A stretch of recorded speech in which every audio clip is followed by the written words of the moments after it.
Welcome, everyone.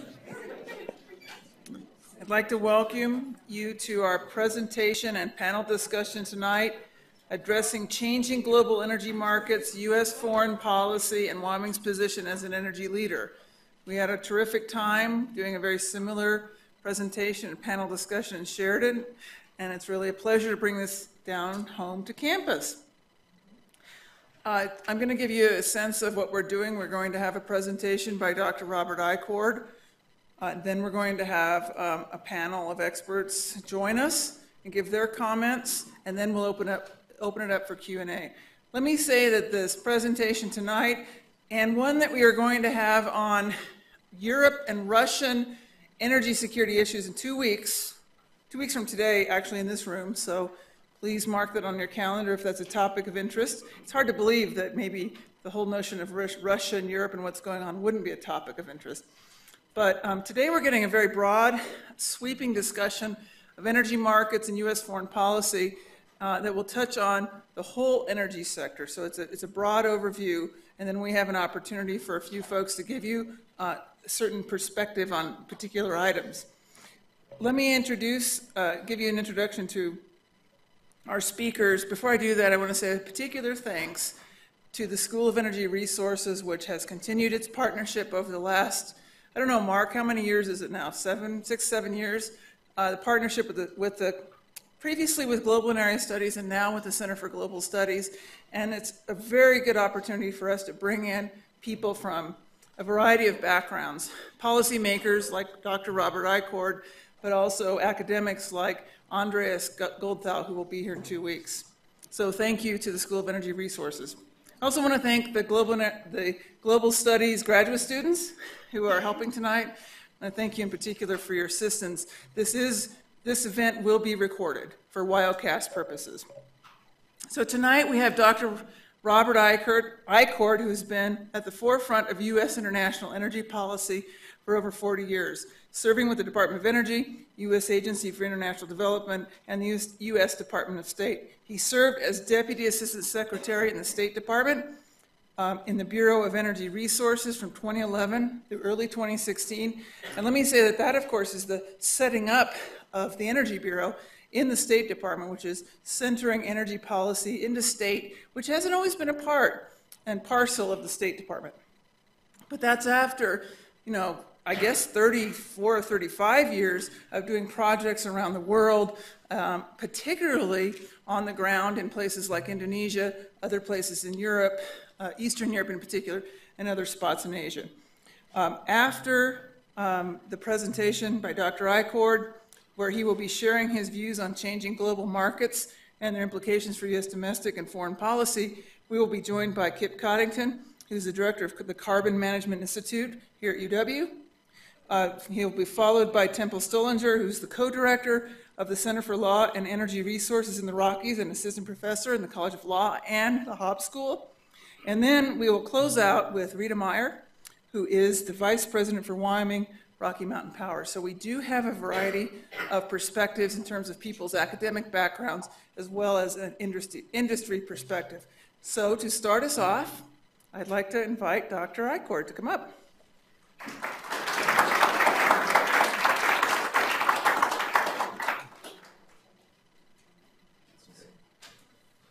So you saw how sensitive the mic is. Go. Well, good evening. It's great to be here, and it's my first visit to Wyoming, and it's really been a fantastic experience. And I want to thank Dr. Garrison for inviting me to come out to see your great state. I want to thank Marg Northam from the School of Energy Resources, and also Temple for the great conference that we had on Friday. It was a wonderful experience to see different sides, and particularly from the legal angle. I've worked on energy issues, international energy issues for a long time. Started with President Gerald Ford, before some of you were born. And we've seen a lot over that period, from the Arab oil embargo to the collapse of the Soviet Union to the fall of, and to the rise of China as a major force in energy markets around the world. And of course, the Middle East is always there as a big challenge. Now is no exception. So, as I look at the period and what we've done in terms of international energy policy, we basically have three major strands that have, I think, been present in our work. And national security is certainly at the top of the list, and certainly very important in terms of Trump's view of the international scene. But it's run through all of the administrations. Economic growth, obviously, energy is critical to economic growth. The whole question of how do we develop a world and where you have tremendous poverty and tremendous needs in the developing world, which is the fastest growing energy area of the world, and environment. And I would also add safety to environment, because when we look at energy systems, we need to look at safety questions very significantly. But environment, not only in terms of climate change and its impact on systems reliabilities and the direction of energy policy, but also just the role that energy plays in terms of the broader questions of natural resource management and sound use of our resources. So, I mean, each administration wants to put their mark on things, and so I want to talk today a little bit about the nexus between energy and foreign policy, and I put forward here these four basic propositions about the international energy world that will help us then talk about what are the implications of some of these for our foreign policy in different regions and issues. Clearly, we all know that how important the shale revolution has been in terms of the U.S. Economy and our position as reducing our dependence on foreign oil and becoming a major exporter. Second, the big markets, as I mentioned, in the developing countries, these are the energy markets, big energy markets of the future. It's important that the U.S. is involved in those markets, and that U.S. companies understand how to play in those markets and how to compete with the Chinese and Japanese and Koreans and others that are making a major effort to tap the energy potential in those markets. Fossil energy will still be critical to the world economy. So the transition is occurring to cleaner sources, but I'll show you some numbers about why that's, in a sense, going to be, if fossil energy's role will continue to be critical, especially in Asia, for instance, which is so dependent on oil and gas from the Middle East.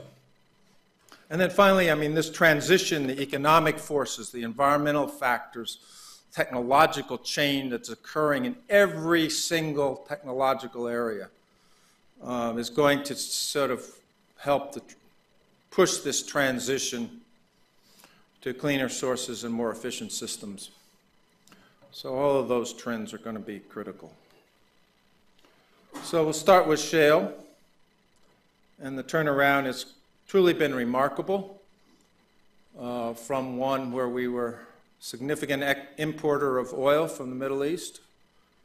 And of course, that caused great concerns during the area of the oil embargo and the power of the Organization of Petroleum Exporting Countries over the West. But we've ramped up, as a result of the oil, the production to over 9 million barrels a day from about 6 million. One of the fastest increases ever in history in terms of oil production in the world in the period of time that we're talking about. And I think EIA is still projecting that we'll be over 9 million barrels a day for 17. And obviously the Texas, Dakota, Gulf of Mexico being the major producing areas. So it's allowed us to reduce our dependence from about 60% to 25% over the last few years. And we're even exporting some of our light crudes now importing some of the heavier crudes for our refineries. And you can see, I mean, consumption's been pretty flat. The efficiency improvements in the automobile industry and others has certainly allowed us to stay pretty flat in terms of our oil consumption. Gas, you know, it was 10 years ago when people thought that we were going to be one of the major gas importers in the world. And everybody was planning for import terminals. And what's happened? Well, the production increases and the now plans and for major exports of LNG, 5 major terminals under construction. We started exporting last year for the first time. And we know what that's meant. Low gas prices, so the U.S. is very has one of the most favorable price environments in the whole world in terms of energy. It helps our competitiveness and it's led to billions and billions of dollars of investment in new industry, in petrochemicals and other industry around the world. But it's also, as you know well here, it's also affected the coal industry. And you can see this is electricity generation, not capacity. This is actual generation over this period to 2016. And you see over the last few years, since 2010 or so, the rapid decrease in coal's role in the electricity sector and the sharp increase in natural gas. Nuclear stayed pretty stable at about 20%, but both in coal and in nuclear, there are major plans for retirement of older plants over the next few years. And the analysis that was just done for the Department of Energy raises a lot of concerns about the loss of this base load capacity in the U.S. We've already lost over 50,000 megawatts of coal, where another 14 is planned over the next couple of years. And so this is obviously age of plants, competition problems with gas, and environmental issues.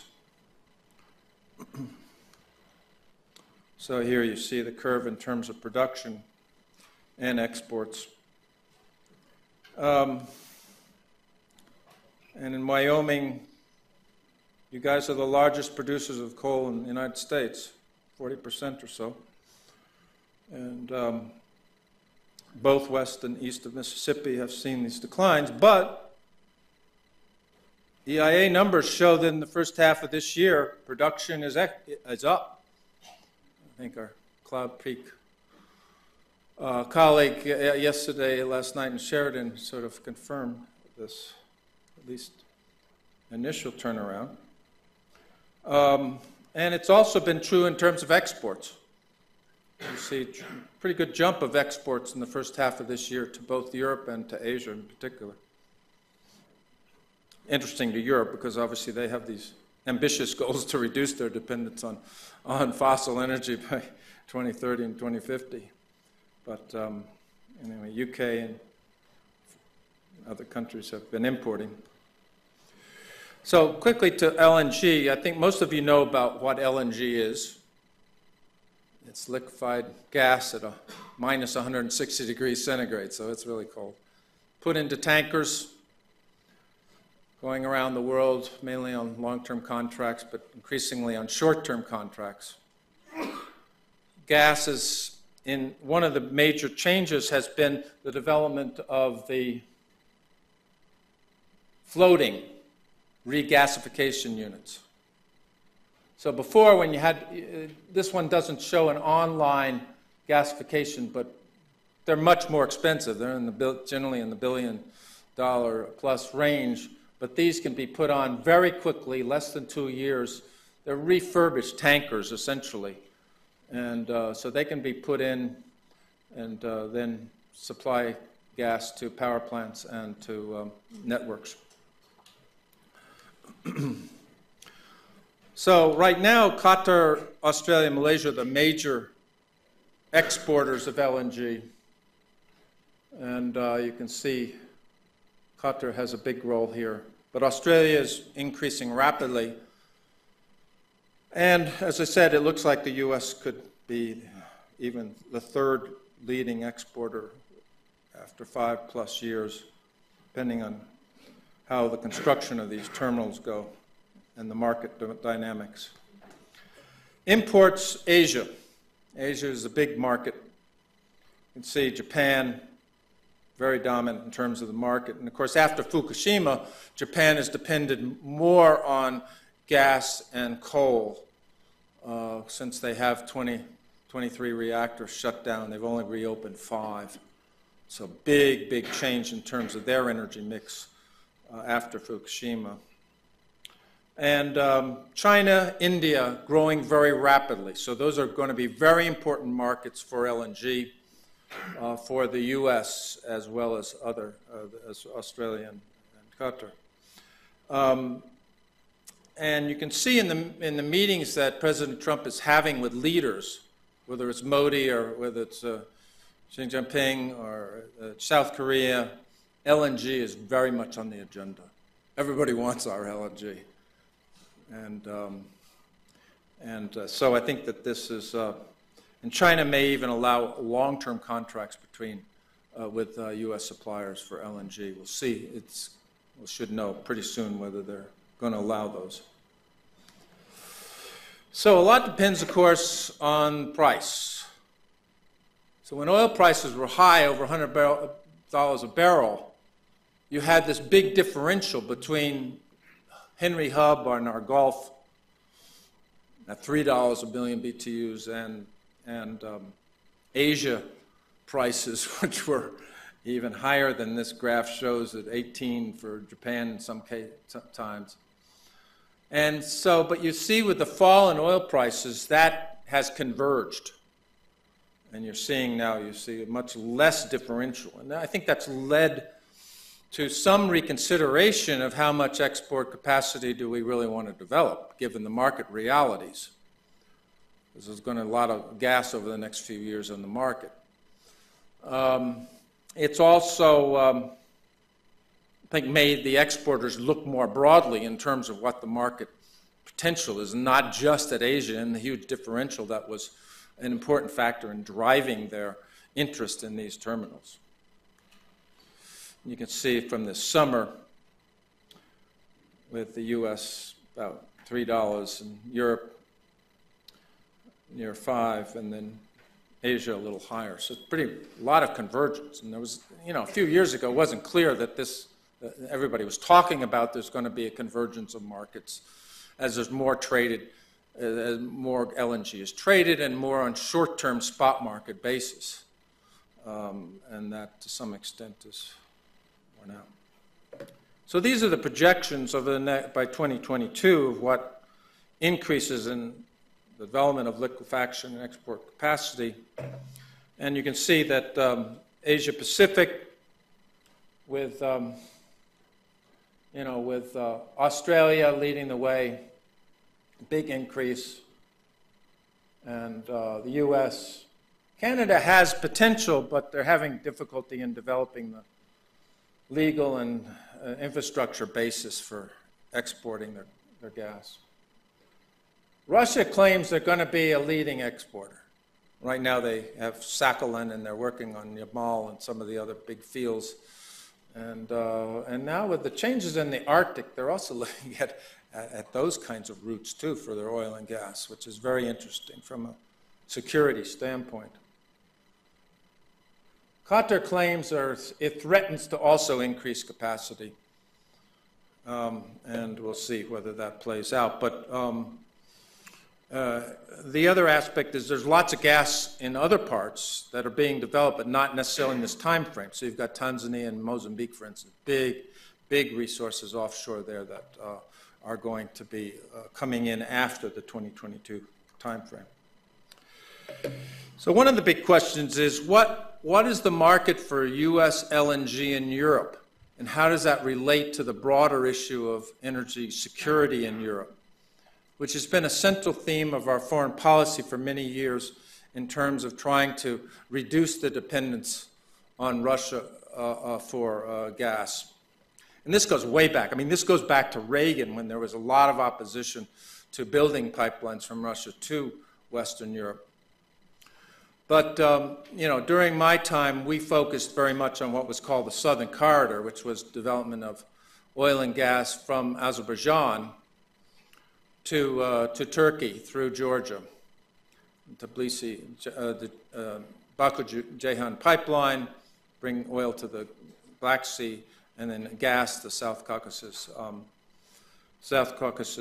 pipeline that now connects, or will connect in the near future, with the TANAP pipeline across Turkey, through Greece, and through Albania to Italy, which along with Germany are the big markets.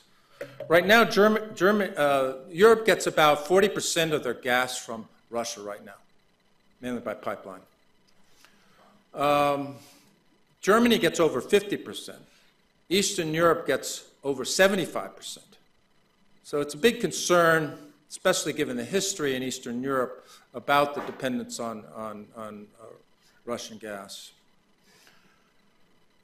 Putin is playing the game, of course, of trying to bypass Ukraine, bypass Poland, and build pipelines directly to Germany and to Turkey to bypass those traditional routes for security and to increase their hold on the Western European energy market. So we have seen that as a concern. Germany less so, and that's been a big issue in the EU context in terms of talking about energy security.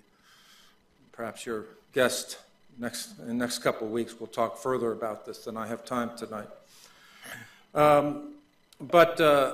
And clearly the potential for LNG and the expansion of LNG, like in the UK, and also the development of new terminals in Lithuania, Poland, potentially in Croatia, et cetera, will help also as a source of diversification of gas supplies to Europe.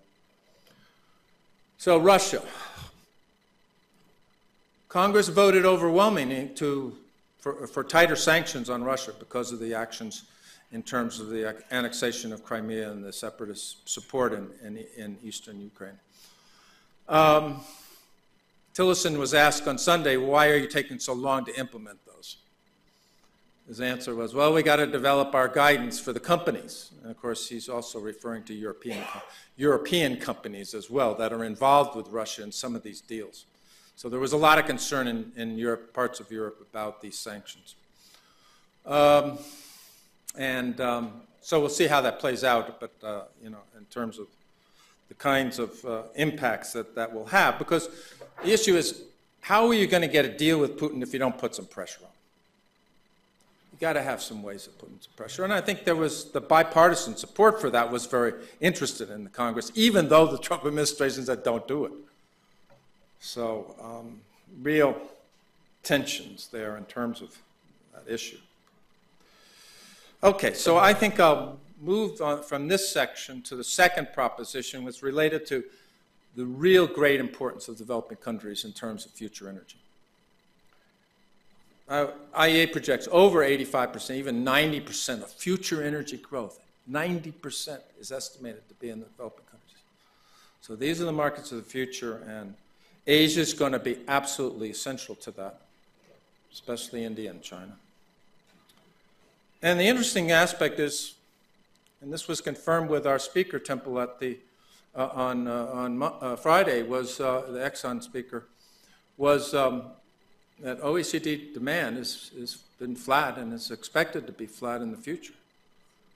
So that's not where the big markets are, even though we're going to have a lot of substitution and changes in the energy mix. But the big markets are in Asia and the developing world, and Africa is just beginning, so there's huge growth potential. So you can see here how it's how the divergence of OECD and non-OECD primary energy consumption, so that 58% now is in the developing countries and emerging markets. Asia, this includes both industrial and developing, but you can see how important Asia is for the overall primary energy use in the world. It's double any of the other regions. and will continue to grow because just of its sheer size. Even if China slows down some, it's still going to be a big, huge market. Talking about China, China accounts for about 23% of total energy use in the world. U.S. about 17%. And that's true for emissions as well.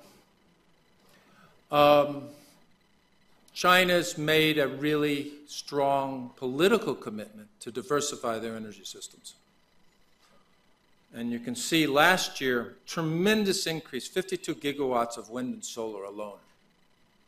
Huge amount. And actually the non-fossil solar, wind, nuclear, and hydro exceed coal. And they've tried to put a halt on new coal plants in many regions, especially near the urban centers because of the environmental concerns, and switch to gas. And that's why I was saying the gas market in China is going to really increase because that's the main alternative for these urban areas. And if huge surplus capacity as a result in the engineering as well as in the fuel business. It's real complicated because, like in power, you have 50% of the capacity in coal not being utilized. Over the last 6 years or so, they put on 600 gigawatts of power, which is like almost a half of our total installed capacity they have put on in the last 6 years. So it's a machine. It's just churning out these coal plants. And so they tried to slow this down and begin to do that. And as you know, in Paris, they agreed to try to peak production, peak emissions by 2030. And I think a lot of people, including, again, our ExxonMobil speaker on Friday, thought that they would peak earlier. So because of this dramatic change of policies. And so you see this in the initiatives of China to try to export their technology and services to around the region. And so they've developed this Belt Road Initiative, which builds power plants, roads, railways, and airports. And is a very important, I think, challenge to the U.S. in terms of its commercial implications. And so I think, and come back to this perhaps, but in a sense, I think this is the whole issue of Chinese leadership and trying to be the leader in world around the world in virtually every energy sector.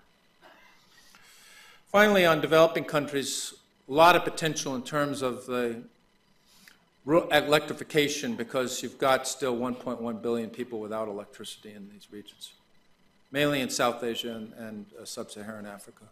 A lot of potential for decentralized systems, solar systems, for instance. I've worked a lot in Bangladesh, for instance, where they have 4 million now solar home systems.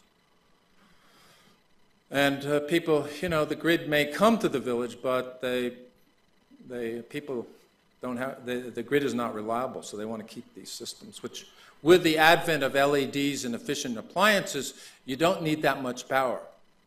A household can get by with 100 watts. It's amazing. Okay, third issue, fossil energy in the Middle East. Middle East is going to be critical. It's got still the largest low-cost reserves of oil in the world, major exporter. Asia is becoming more dependent on Middle East, and Asia as well is going where most of the coal is used right now. So, as I said, oil is still king with 33% of global primary energy.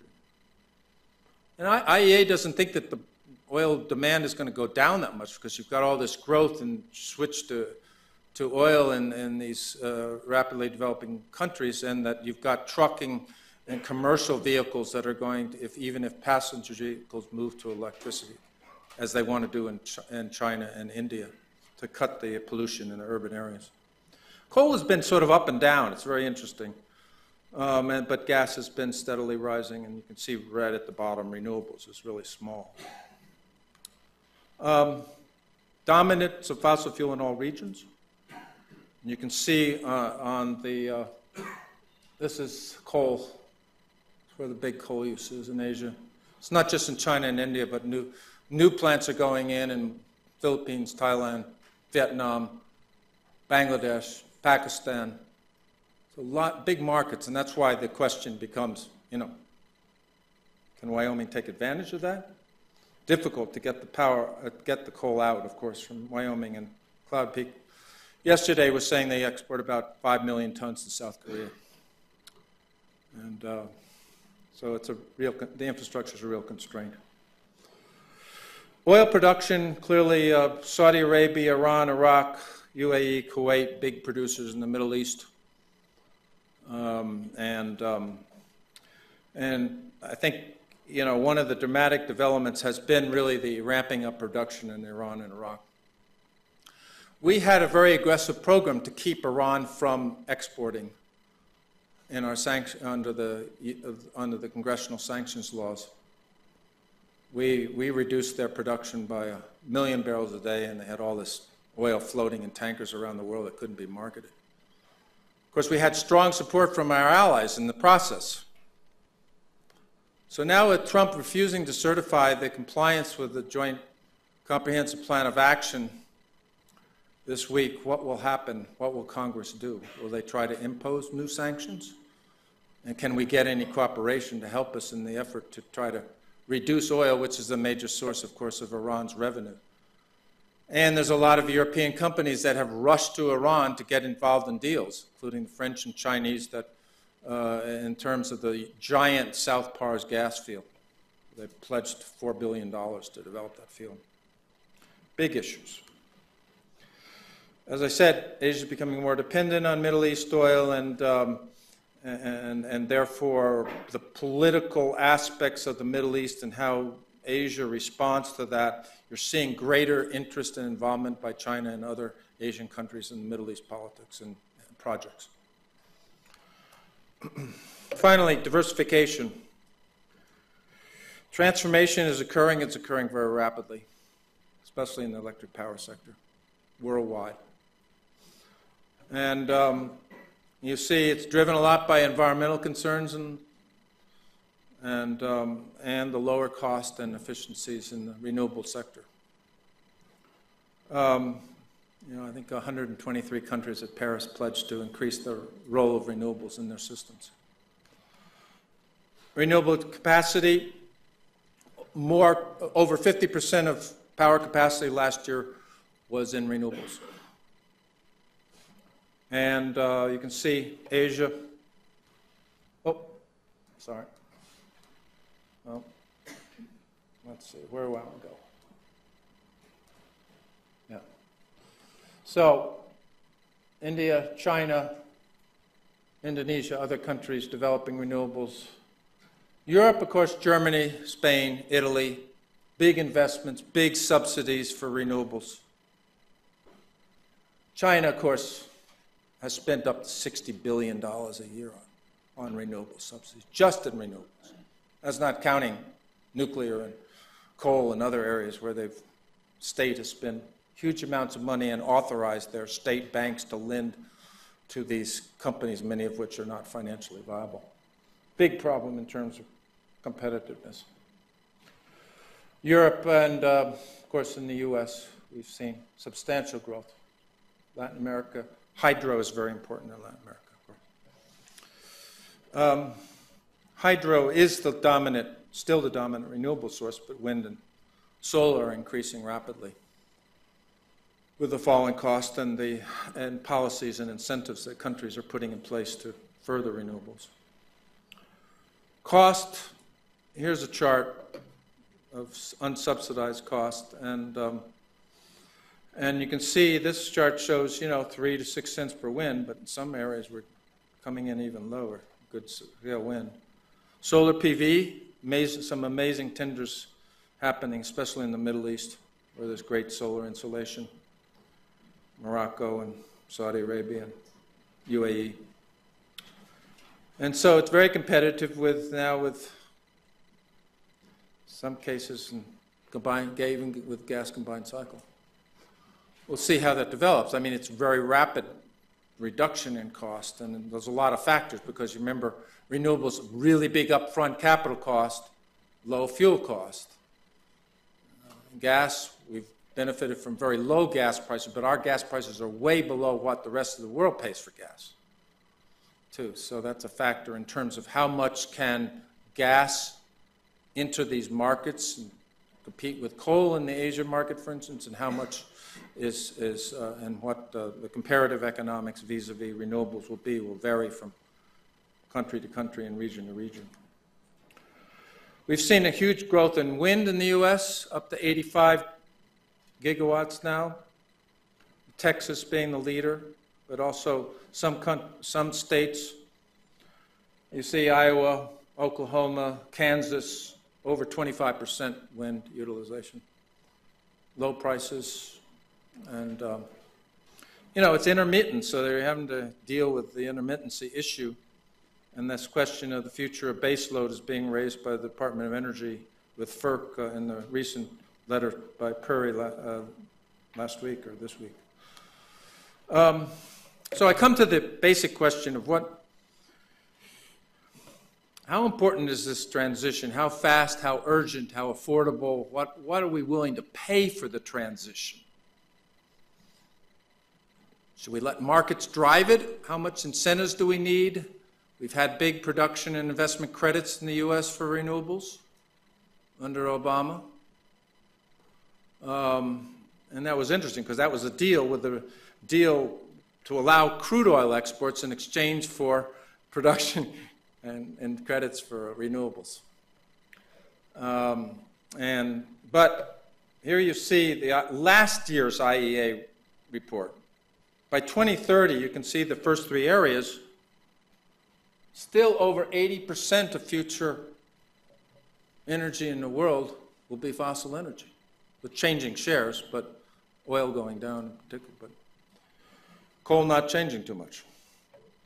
But IEA, I think, is revising and so they're supposed to come out with a new world energy outlook next month, so we'll see what happens. But a fundamental question, an intergenerational question, as well as a question of sort of issues of policy and economic and politics. I guess the good news is that with the actions of the U.S. to reduce emissions and China's efforts and slow down of their economy, emissions have basically been flat over the last 3 years.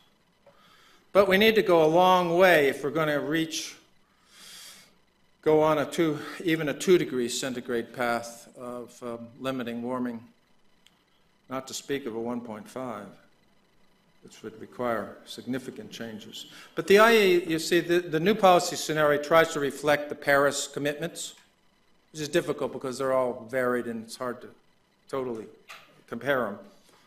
But the IEA sees a package, you see, of energy efficiency, renewable, fuel switching, nuclear, and carbon capture storage. And it's interesting, you see, that they still see the carbon capture storage is going to be an important aspect, especially as you have rising gas use around the world, as well as coal.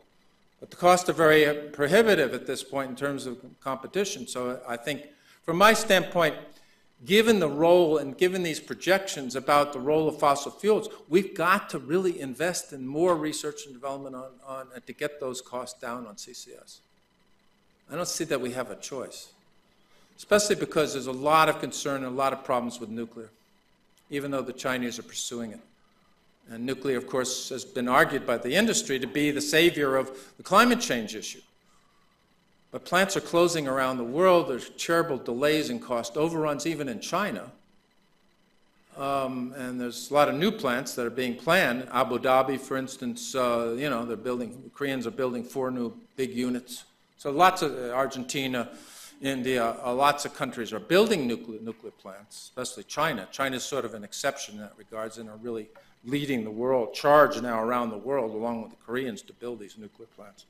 So we'll see, but only the large countries really can pursue that, but they're not cost effective anymore in terms of these alternatives. So we're seeing clearly a shift in policy in this administration. With the energy dominance theme and the attempt to use our abundant fossil energy resources to support our national security and trade objectives. We'll see that as we look at NAFTA, as we look at renegotiations with South Korea and other major trade agreements. because that is one of the things that the U.S. can bargain with. So we'll see how good a bargainer Trump really is. The withdrawal from Paris was obviously very controversial. A lot of industry said, we got to stay at the table. We shouldn't abrogate our leadership on this key question. And obviously we'll see whether our position on this is how it develops and how it affects the commitments of other countries. But I'm terribly afraid that we're letting leadership on this issue go to the Chinese. And the budget clearly reflects in the slashing of the renewables and energy efficiency budgets in the Department of Energy and in foreign aid and other areas. And the fossil energy budget of the Department of Energy has been considerably reduced in the proposed 18 submission. So what will Congress do, right? In the past, they've passed continuing resolutions and passed the buck. Will they do anything different this year? And that would limit the cuts if they decided to pass a continuing resolution. That allows some cuts last year's levels. So I think, we're setting ourselves up here for a real issue with regards to the climate issue on one hand, that the world is sort of committed to trying to pursue an energy dominance based on fossil energy development. I think there's a middle road, and I think there's a need for real debate at both the international, national, and local level, like here in Wyoming, about what that means and what we can do to try to come up with solutions that are appropriate for the particular environments that we're looking at. Because the U.S. is a big country. We have a lot of different regions, et cetera, and the answer is not necessarily going to be the same for each region. And I think to some extent, I'm not disappointed that the Clean Power Plan is going, because I think that it was very regulatory and tried to dictate to states what they should do. But there are other options that should be debated, like a carbon tax, which ExxonMobil and others have supported for years, and leading all of our Treasury secretaries from Baker to Schultz to Paulson to Summers have all supported as a more rational way to provide incentives for this area. And you can't be but concerned with the impact, the billions and billions of dollars of damage that have been done by these hurricanes. And this is not true just for the U.S. This is true around the world. We see floods, we see droughts, we see climate refugees, we see all kinds of impacts from changing climate patterns that have actually exacerbated the already serious environmental degradation that's occurring in many parts of the world. So I'm going to leave you with that. I think there's positive aspects as well as significant challenges that need to be addressed as we move forward. So thanks a lot, and hope that was useful.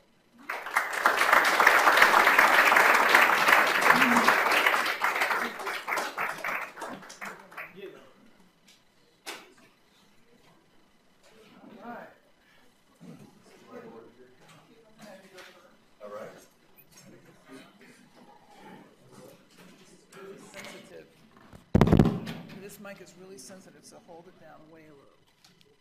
Don't speak into it. Get it down way down here. So I'm told this mic is very sensitive, and I have a big mouth. So if this is too loud, let me know, and I'll go into whisper mode. So first of all, I wanted to thank Dr. Garrison for inviting me to be on this panel, and Dr. Ichord, thank you for those insightful remarks. It's a privilege to be up here with you. So my name is Kip Coddington. I wear a couple different hats at the School of Energy Resources here at UW. I'm the Director of Energy Policy and Economics. So I have a policy interest, and I'm also the director of a research team called the Carbon Management Institute that is focused on the geologic storage of CO2 emissions that are captured from the combustion of fossil fuels. We also do other work to make beneficial use of Wyoming's fossil resources, such as rare earth elements. But I'm going to limit my responses to Dr. Ichord's remarks on two topics. First on policy, drill down a little bit more on that, and then close out with technology. So first on policy, teeing off of the presenter's observations about climate change, I guess I do disagree a little bit about the impact that the Trump administration may have. So My view on climate change comes strictly from a policy perspective, and I believe the low carbon policies are baked into the cake. I think there is very little the federal government could do to change the trajectory of low carbon policies. I think utilities are still going to make fuel choices based upon commodity prices. I think states like California are going to continue to do what they do. Regional climate policies are going to persist, and I think the Paris Agreement is going to go on without us, just as the Kyoto Protocol did for a long time without the participation of the United States. And actually, I feel so strongly about those views that I actually think climate science literally does not matter. I think the Earth that MIT and Stanford could publish a definitive paper tomorrow saying the Earth is cooling, and I think the carbon would still come out. That's just the inevitable path of environmental and energy policy making. So that, I think, is baked into the cake, and I don't read too much into what's going on with the Trump administration. I do think those policies set up interesting debates between coal and natural gas. So are we shifting to natural gas as a bridge fuel? But because of fugitive methane emissions, it may not be the actual lower carbon technology. And ultimately, though, I think this was a dichotomy that Dr. Ichord really teed up. We do have this tension between what we perceive to be the predictions about a bright fossil energy future. I think you made those points quite well, Dr. Ichord. But yet we have these 2050 Paris goals of an 83% reduction in greenhouse gas emissions by 2050. And do you actually know what that means in reality? An 83% reduction in greenhouse gas emissions by 2050 means the effective decarbonization of all energy systems, transportation fuels, power markets, you name it. So how do you square that circle? And that gets me to the second topic, and then I'll close out my remarks. I think you square that circle with technology. And here I definitely agree with Dr. Ichord that I think technology is the path, and that's why I'm exceedingly optimistic about the future. Indeed, I am going to go out and say I may be one of the more optimistic people on this panel. So I'm optimistic about technology in various aspects. First of all, in terms of emission controls. So here at the University of Wyoming, we're really doing some cutting-edge, world-class work on storage of CO2 emissions, for example, and we're exceedingly optimistic about carbon capture and storage as a mitigation technology. We're also optimistic about controls on fugitive methane emissions from natural gas operations, and that, of course, if you implemented that, and it is being implemented, would lower the greenhouse gas footprint of natural gas production. And significantly, thanks to the leadership of Martin Northam and Richard Horner and others at the School of Energy Resources, we're also looking at alternative uses of coal, so-called non-BTU pathways. Can you take coal directly to higher value products instead of burning it for heat value? And lo and behold, you can. You have to overcome some economic issues. So I think we've really only begun to explore the potential uses of fossil fuels, all of which will be based on technologies. I will close with the following caveat, that this area is entirely fraught with uncertainties and unknowns, and of course technology can be a double-edged sword for the state of Wyoming, and as I always say, if I could predict the future, I would be in Las Vegas. Technology, I think, is at risk of being surpassed by policy, and that's a problem. So and we saw some of that in the Clean Power Plan, where the case could be made that the coal plants were asked to do more than the technology was ready to provide. We also see this in the news every day. There's a growing list of countries, for example, that have announced future bans on the internal combustion engine. If you can imagine that. There's a growing number of jurisdictions that are talking about banning the internal combustion engine. And it's curious to think about, is oil today where coal was 20 years ago? It could be we are so focused on what's happening to coal that the policy ship is already sailing by the oil and natural gas industry, and do we need to catch up with that? I also think that storage technologies are exceedingly fascinating. What Tesla is doing with residential-based storage systems, with the growing penetration of zero-emission vehicles, using those zero-emission vehicles as batteries during off-peak hours. Of course, some power source has to generate those electrons, so zero-emission vehicles could end up being quite beneficial for fossil fuels. So with that, I think I will conclude my remarks and leave it to Q&A. And Jean, thank you so very much. I think you're next, Temple. Great, thanks. This is really sensitive, sorry. So my name's Templestowe Lunger. I'm an assistant professor in the Haub School, and I have a joint appointment at the College of Law, where I'm the co-director for the Center for Law and Energy Resources in the Rockies.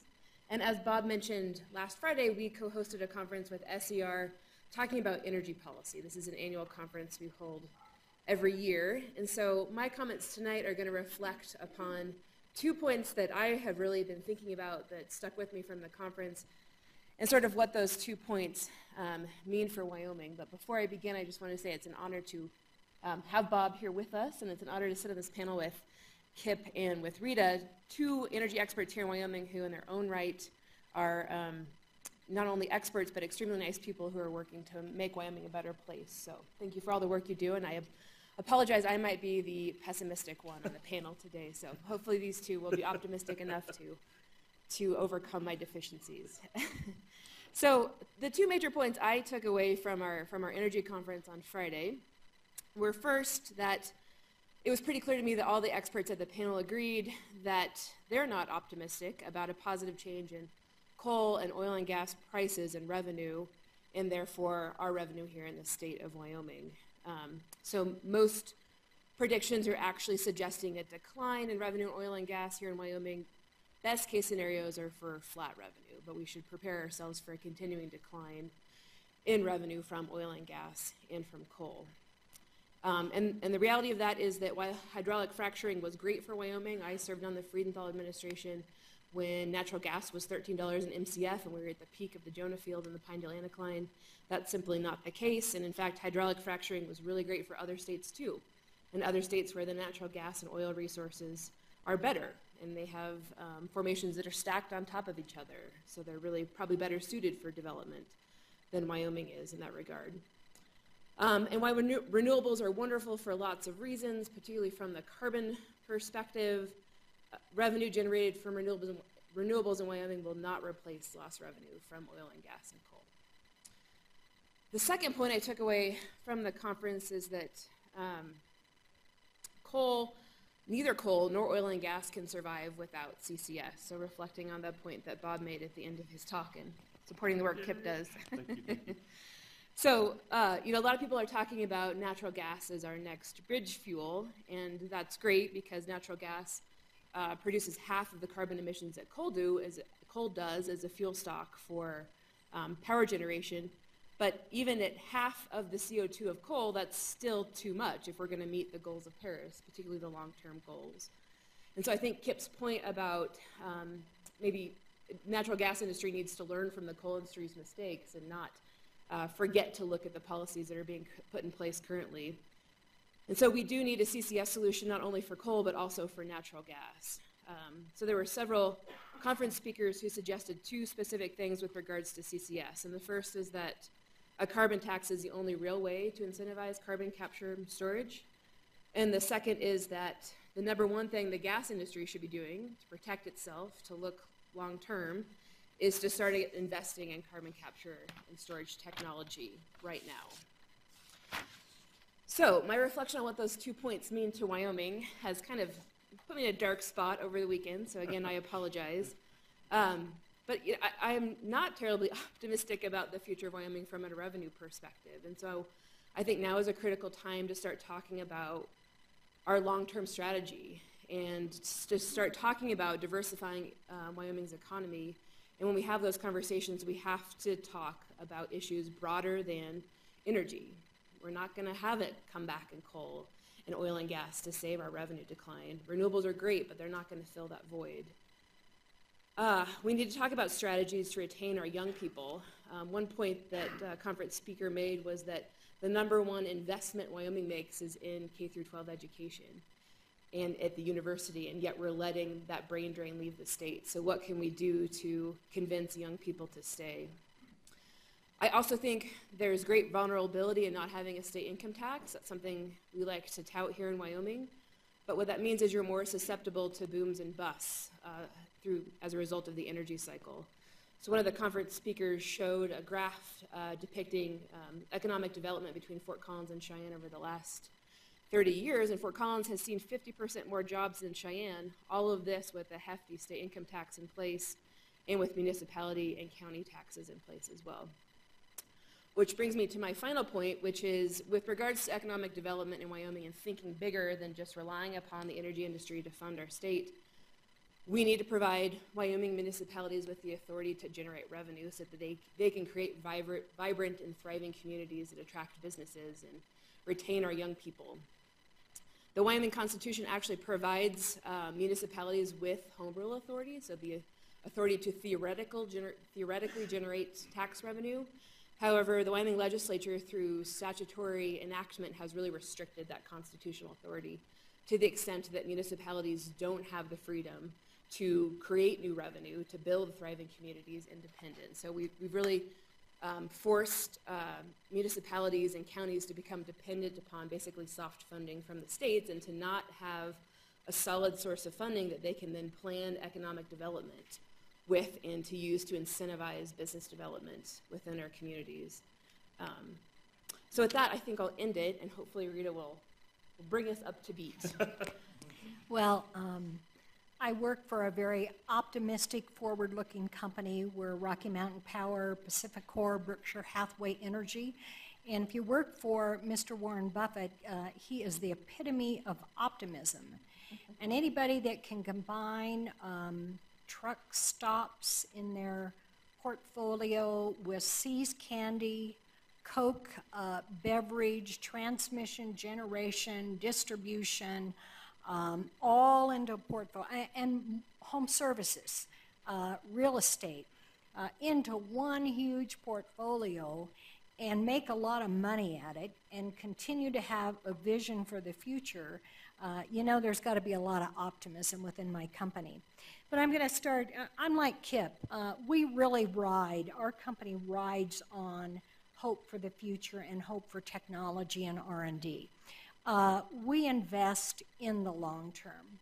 We don't invest for the short term. We don't get all wrapped around politics, though our company encourages us to be involved in politics, whatever it might be for us individually. We get a lot of encouragement to do that, but we invest long term. We can't afford to simply look at the short term of what's happening in Washington, or even what's happening with the Paris, Paris climate, those kinds of things, or the Clean Power Plan. People say, does the Clean Power Plan has been nixed? Does that change your trajectory, your course, your investment? Absolutely not.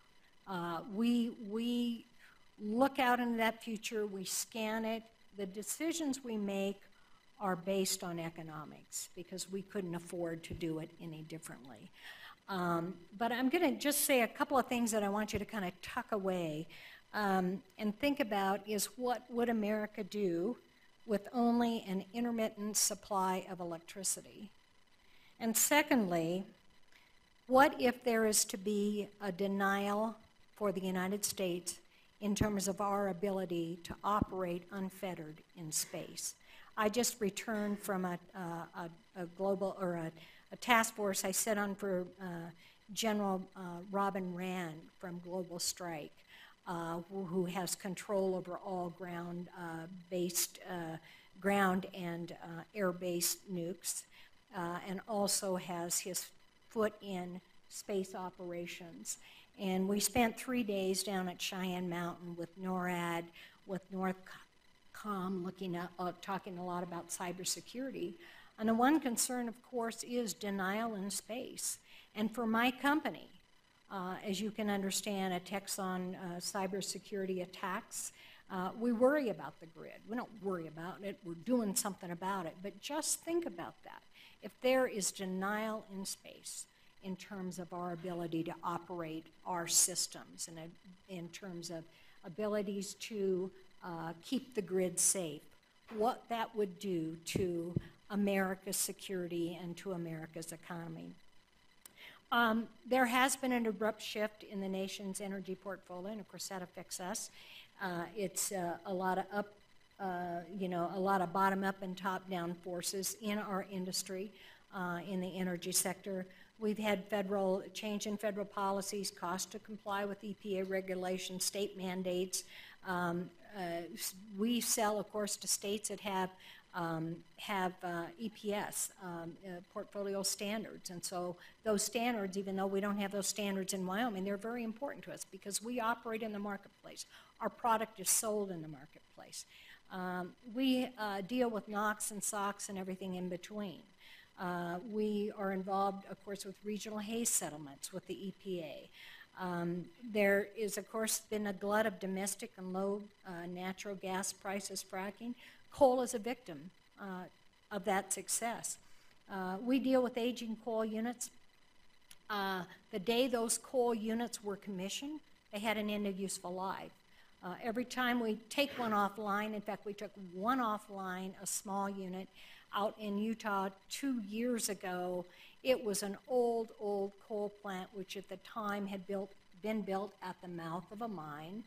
The quality of the coal became less optimum to generate with. It was built down in a valley, so you can imagine how difficult it would be and the kind of dollars you'd have to invest, even if you could, in a plant that was that aged. So,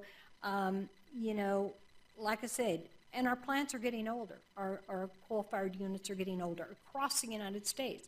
I say people shouldn't be so concerned that we're pulling these offline. Yes, there's concern in terms of the gigawatts, and I'll address that in just a minute, what we're pulling offline, that we're pulling these old units offline. They should be concerned, if you will, that there are no new coal-fired generation plants on anybody's drawing board because you couldn't afford to permit and build one today. And hopefully what Kip is talking about, the ability in terms of carbon capture sequestration will change that model in the future, but it remains to be seen. Of course, they are getting old, and there's the new environmental mandates, but the fact remains out of the 65 gigawatts of coal retirements in 2017, 54 gigawatts will be attributed to EPA regulations. That's a pretty big bite. From 2018 to 2030, there's a projection of another 36 gigawatts of coal retirements, 22 gigawatts attributed to EPA regulations. And our speaker really talked a lot about the combination at the national level of coal and gas and all the things we use for generation. For our company, we have four coal generation fired plants in the U.S. In the Wyoming, we have Jim Bridger. We generate about 1,400 megawatts of electricity from Jim Bridger. Dave Johnson, about 760 megawatts. Naughton, in the southwest corner of the state, about 637 megawatts. And Wyodak, up in the northeastern part of the of Wyoming, 266 megawatts. So a total of 3,000 plus megawatts of generation from coal in the state. So compared to what he was talking about in the United States as a whole, we are very coal-centric in terms of our generation in Wyoming. But we also have quite a bit of wind. We have 600 and some megawatts that we produce in Wyoming, and we purchase about another 600 megawatts of wind. I was given a baton about 9 months ago for a $3.5 billion company investment in the state of Wyoming, and that will be 140 miles of new transmission to help with some of our bottlenecks of transmission, help better incorporate wind in the transmission system. Of course, a lot of our transmissions going out is filled with coal, generation from coal, electrons from coal. We're also working to add another 1,100 additional megawatts of wind. Some of that we will build and some of that we will buy. And then we're going to repower our existing wind fleet in Wyoming with new technologies. As Kip said, those are changing very rapidly. The price too, as you realize with renewables, you don't have the cost of the fuel. So while initially they're expensive to build, in the long term, when you take that out over a 40-year cycle in terms of production, When you don't have fuel cost, it helps lower the cost overall for the megawatts of production. We have a lot of transmission, about 16,000 miles in our system, about 60-some thousand miles of distribution, 900 substations, and about 1.8 million customers in the Rocky Mountain Power, in the 3 states of Rocky Mountain Power. So, you know, we look forward to the future. As I said, this denial in space is of real concern for my company. There's a lot of concerns on the drawing board. But if you think about that and think about what would happen to the United States in the big picture if we couldn't operate our satellites freely in space. So I'm going to stop right there because I know we have a lot of students here, I can tell, because this probably takes some place of some class assignment someplace. So I'd like to get to the Q&As and really invite open and honest conversation here, because there's some real great people here on the panel to help answer whatever questions you might have. Also leave behind some of my cards up here if you think you have, Dr. Garrison, I have those, have questions afterwards. Please feel free. Because we're going through Wildcats, I'll repeat questions. So would anybody like to start us off? Yeah, go ahead, Chuck.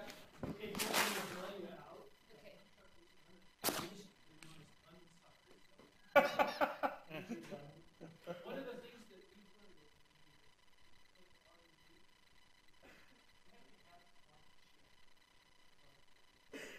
one of the least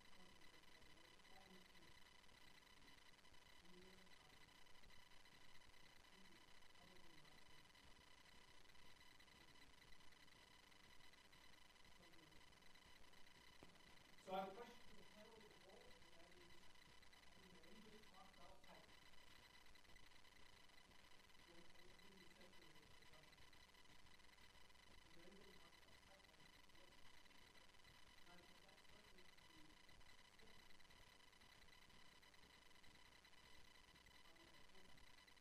So the question is about focusing on the future of pipelines and the need for pipelines and investment and such? Bob, why don't you start us off? Well, as an Easterner, I can say I agree with you substantially, because we've got obviously the Marcellus, and it's a big problem in getting that gas to the load centers and along the coast. And you just drive through the areas of, you know, and you see sign after sign of opposing these pipelines. And so there's a lot of concern about that in the East.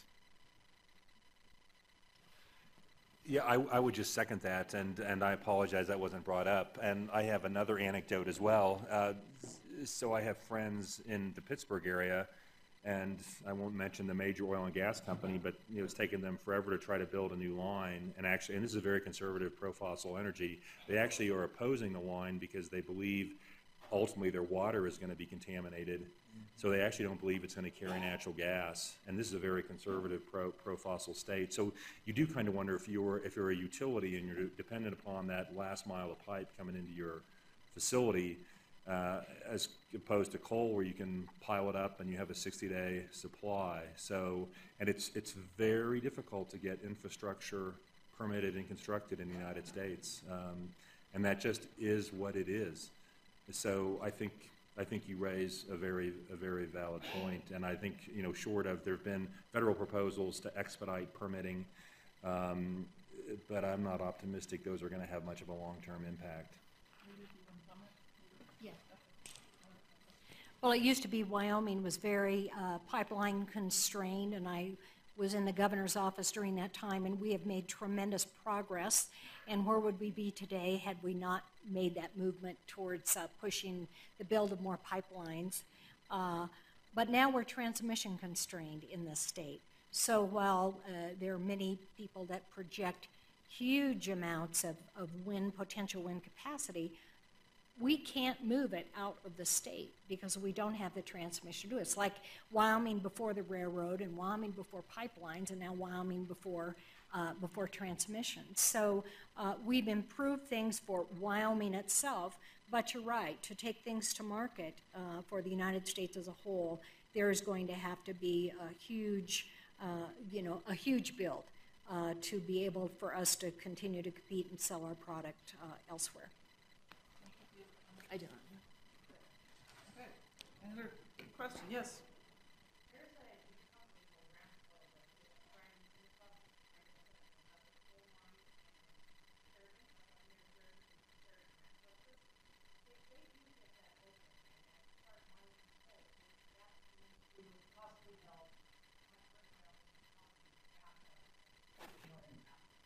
So this is a question about Ramco up by Acme along the Tongue River in Sheridan County. Take a stab. Do you want to take a stab? Please do. Okay. Yeah, I guess my thought is, I mean, you just heard Rita talk about all these coal-fired power plants that are closing across the country and for her company, but then magnify that across all other companies of her stature. And so I think, we need to look at, maybe some positive aspects of opening one coal mine and then having a slight increase, but acknowledging that there's a bigger national impact of the retirement of these major coal plants. And that's where coal mines make their money is, shipping the coal to these facilities. So as those start to close, those will offset the positive impacts of the Ramco mine. Is that a metallurgical coal, though? I don't think it's one that's going to, it's not, is it? It's probably not a lot of jobs. Real small.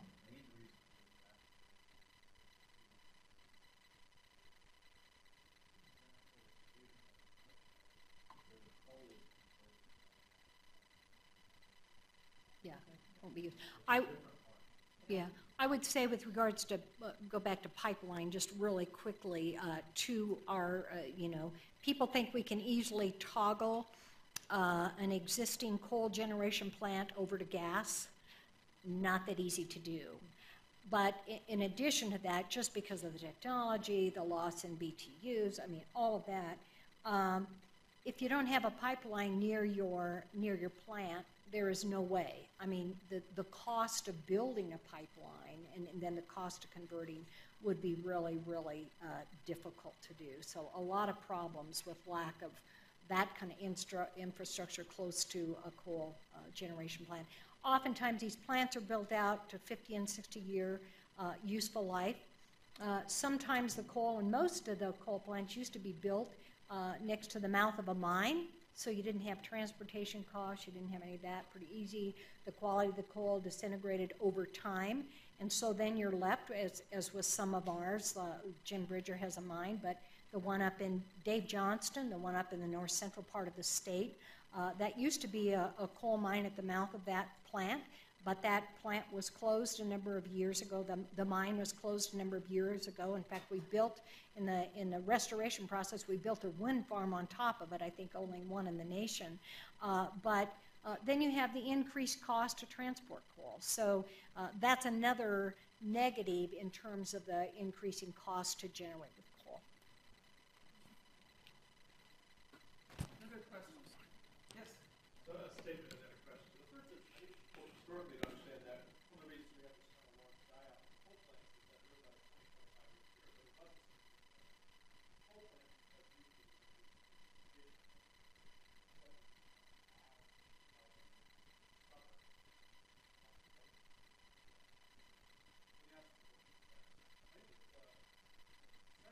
have usually I've heard a lot of discussion here about the infrastructure transition, right? If we don't have a national plan, we set a baseline. And there's really been not any significant technology or our pipeline temporary storage technology. How important is that again? How important is that how much renewable energy today it is giving that energy away to the state for that energy. This is the disincentive then for other parts of the country that are power to make those investments, dump it all over production. So what's your question? What do the panelists have to say about is there necessary investment? What sort of changes?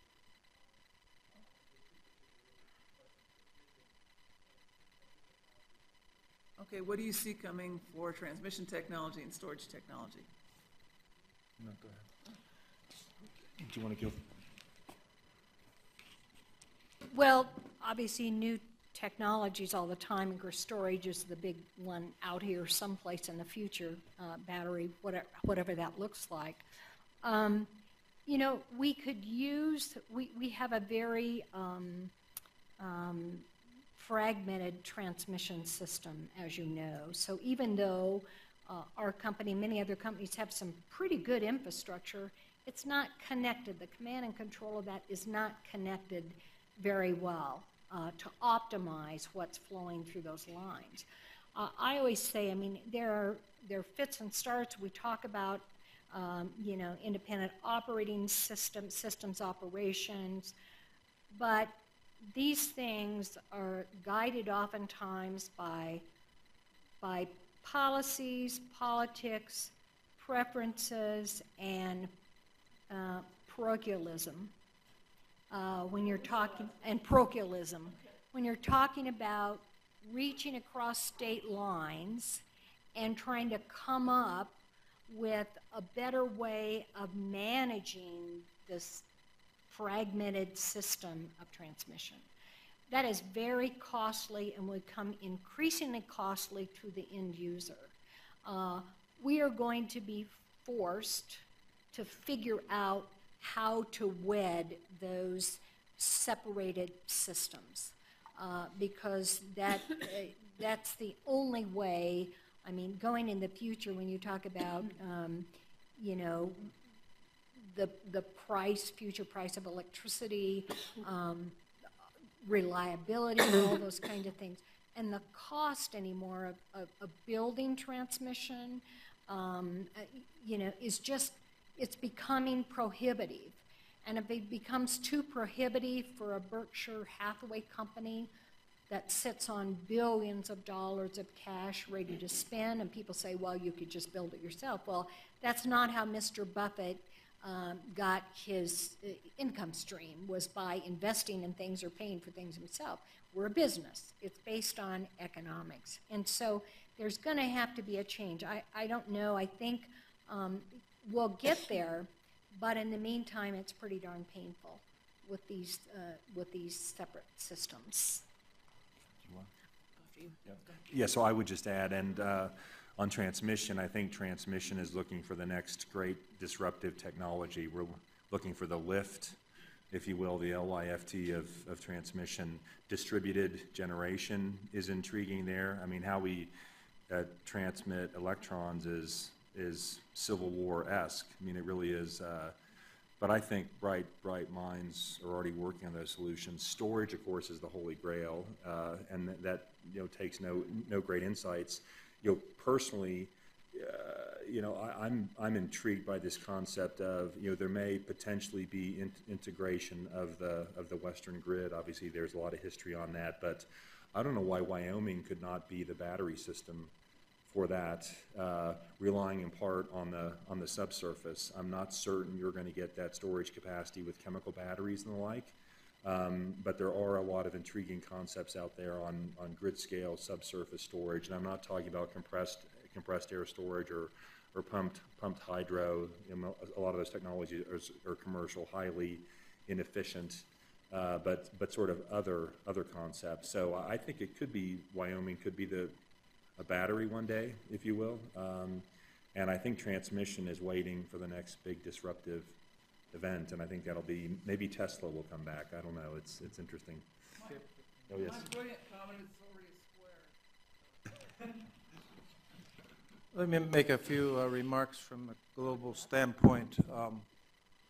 The issues and the constraints of transmission are not unique to the United States. And I think that one of the areas that we focus very much in our international engagement is this issue of the importance of the transmission system development and modernization to, in a sense, facilitate the development of the power system. Many of the things that Rita said, I mean, are really true. For instance, as we work with countries, we increasingly try to encourage them to work with their neighbors to develop, in a sense, a transmission plan for the future that takes into account the ability to benefit from the various resource endowments in the region. whether this is in Central America, whether it's in Africa, whether it's in Asia and ASEAN and other things. So to some extent, related to the issues of reliability, related to the issues of integration of renewables with fossil energy systems, in terms of ensuring reliability for the system as a whole. Those are all things that have been part of our engagement with these countries. And I would say that one of the number one requests that we have from countries is precisely on this issue of renewable integration. How do we make sure that if we integrate these renewables, that we can operate the grid with high reliability? And do we need to have gas systems to complement that? How does it relate to our overall power development plan? And how do we finance it? Because, I mean, I don't know if I'm right, but I mean, my impression is always that the incentives for investment in transmission have not been as strong as they should be in the U.S. And that especially if you're talking about developing a regional system, you're going to have a lot of support to develop that high voltage system in a way that's going to be, viable. Now, as I'm talking about China, grids are one of the areas where China and the national grid are very, very active internationally. So they see that as critical to their involvement in these markets, that it's important to develop transmission. I wish we were more attentive to that in terms of our company's involvement, but it's certainly something from a global standpoint that is really taking off, and the World Bank and the regional banks, et cetera, are very focused on that issue right now in terms of developing transmission. I'd like to take one more question and give you an opportunity for Can I respond to that question? Sorry, that's okay. That's all right. So here I am being Debbie Downer again. So this concept of regional transmission lines was addressed at the conference, and Steve Weissman, who was one of our speakers, who's a professor at Berkeley, made this point that there is some Californian political gamesmanship that may affect this concept of regional transmission lines, and that is that there are active members of the construction lobby in California who are making the point that renewable construction should happen in-state so those green jobs stay in California, and we shouldn't be importing electrons, renewable electrons or otherwise, from other Western states. So to some extent, I think some of these questions about how big our grid's going to be may be taken out of our hands, and it may be addressed in the political system in California. So that's going to be interesting to watch. Yes. Yes. Yeah.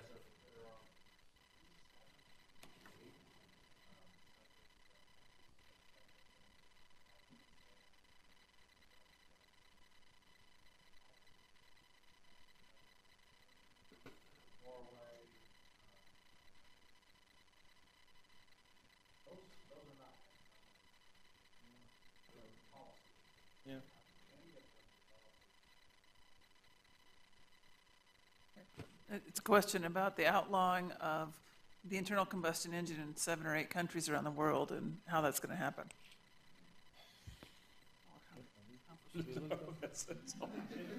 Mark, I have to admit that I've been more focused on India and China and their policies in the urban areas to deal with the environmental problems by, in a sense, moving toward electric vehicles. And clearly China, the national grid and the national government are, in a sense, really engaged in this issue as one of the central elements of their broader technology development and policy development approach.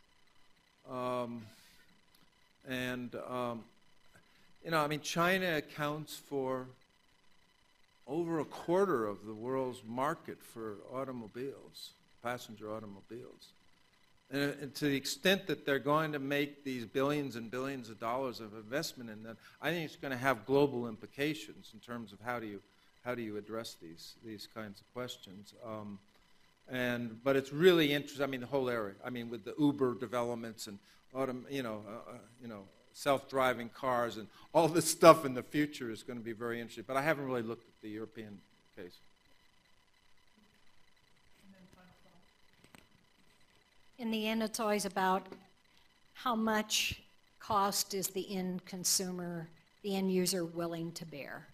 And it's all about economics. And for us, we have what we call the integrated resource portfolio, that we look at every few years and look at our mix of generation resources and saying, okay, what's over the hill? What should be the balance between coal, gas, renewables, hydro?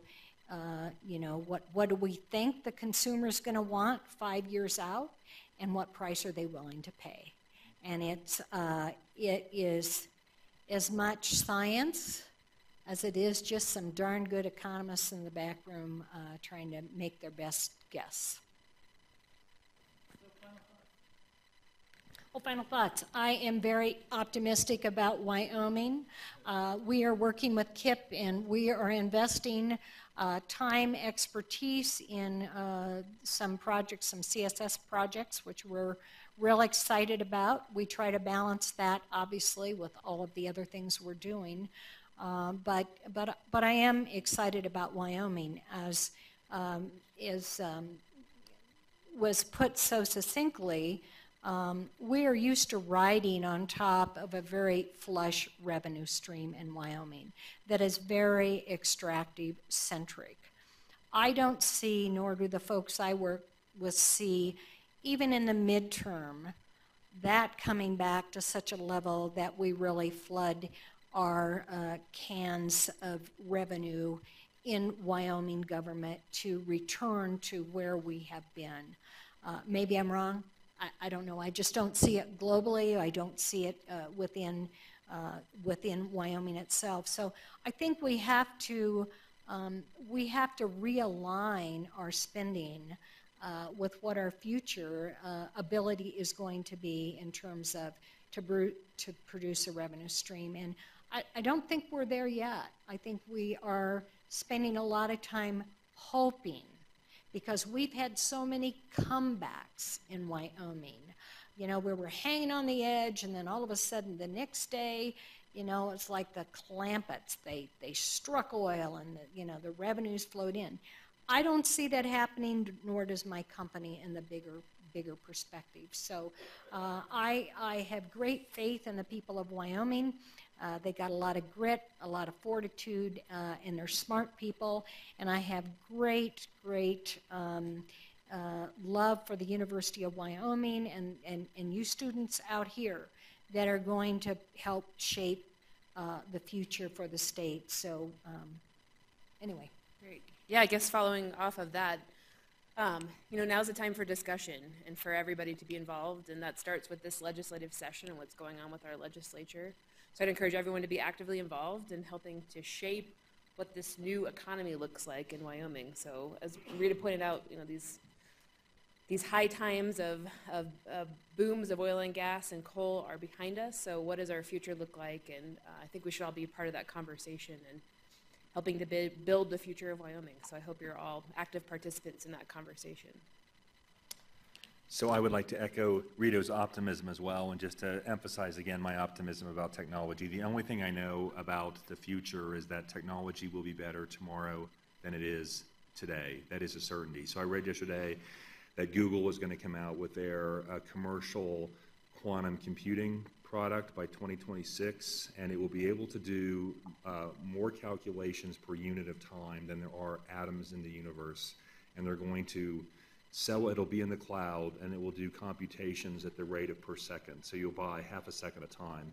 So I suspect that by 2030, we'll be giving these problems to a machine, and they'll be, I'm actually not kidding, I actually think it's really intriguing. But can you locate that machine? well, we do have the supercomputer here, absolutely. But so, and I do think that Wyoming is a unique jurisdiction. This is one of the most important energy jurisdictions, not only in the United States, but in the world. And it has its feet planted in these multiple different pots. Yes, we're a renewable state, but yes, we're a fossil state. We have interesting infrastructure. We have very well-grounded, smart people that see the middle practical path. And I think to the extent these problems are going to be solved with technology and policies, I would put my bet that these problems are going to be solved here in the great state of Wyoming.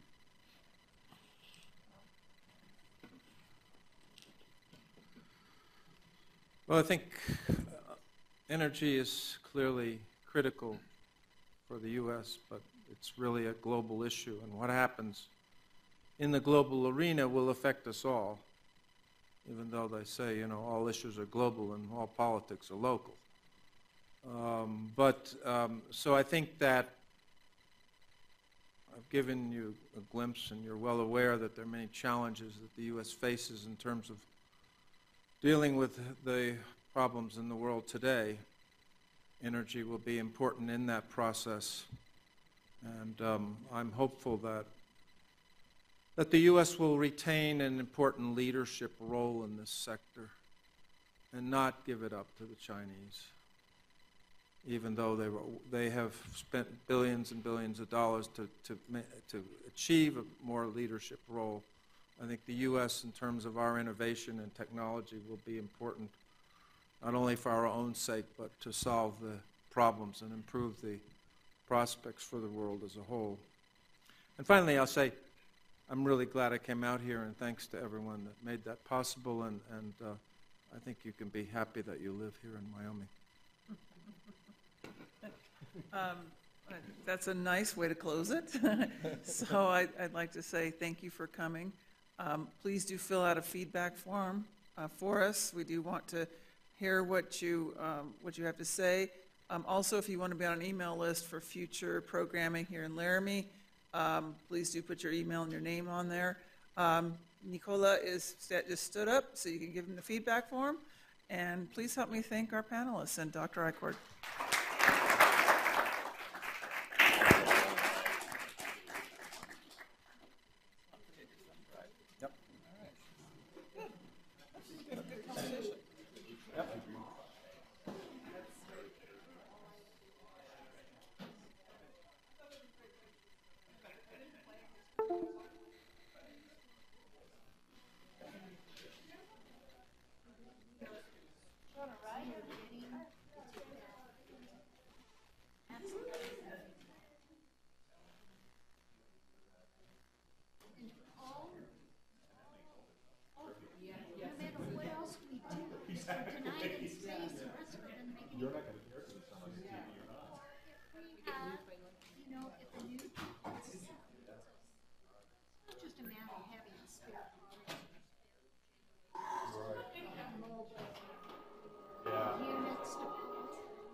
Right. Hi, thank you.